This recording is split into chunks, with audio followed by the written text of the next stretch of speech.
প্রথমে যে আমরা যে চারটা তৈরি করছি কিভাবে তৈরি করছি মুখস্থ নাই কিনে জাস্ট সবগুলো টেকনিক আর সূত্র, এরকম সূত্র বইয়ের মধ্যে কোথাও লেখা নাই।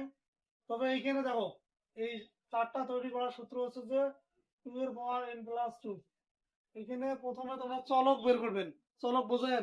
এই অঙ্ক ফাংশনটা যে দেওয়া আছে এই ফাংশনটার মধ্যে কয়টা ভেরিয়েবল চলক আছে?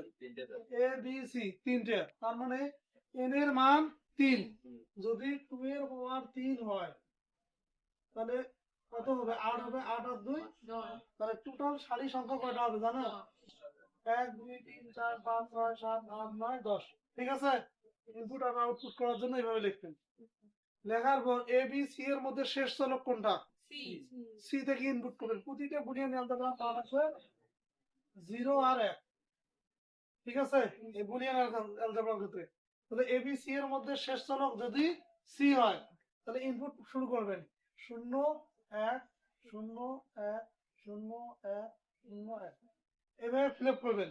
তারপর যত বাম পাশে আসবেন চলকগুলোর মান দ্বিগুণ হবে। 0 0 1 1 0 0 1 1। আবার আসবেন 4টে 0 4টে 1।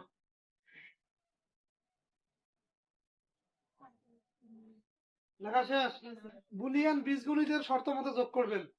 বুলিয়ান বীজগণিতের শর্ত মতে যদি 0 যোগ 1 ওই 1, 1 যোগ 1 ওই 1 হবে, 1 যোগ 1 যোগ 1 যোগ 1 যোগ আবার যদি আরো 1000টা 1 যোগ করেন তাও 1 হবে।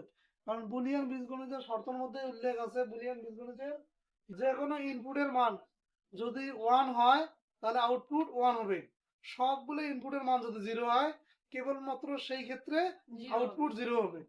তাহলে প্রথম যে ইনপুট তিনটে আছে সবগুলাই কি 0, তাহলে 0 0 0 1 যোগ করলে 1 এ হয়, 0 1 যোগ করলে 1 1 0 0 1 1 যোগ করলে 1 আবার 1 1 1 1। ঠিক আছে?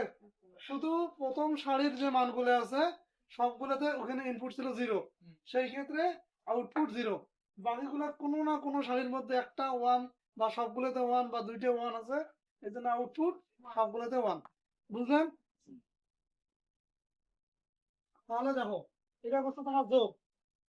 এখন তোমরা গুণ করবেন এ বি সি এর সত্যক সারণী।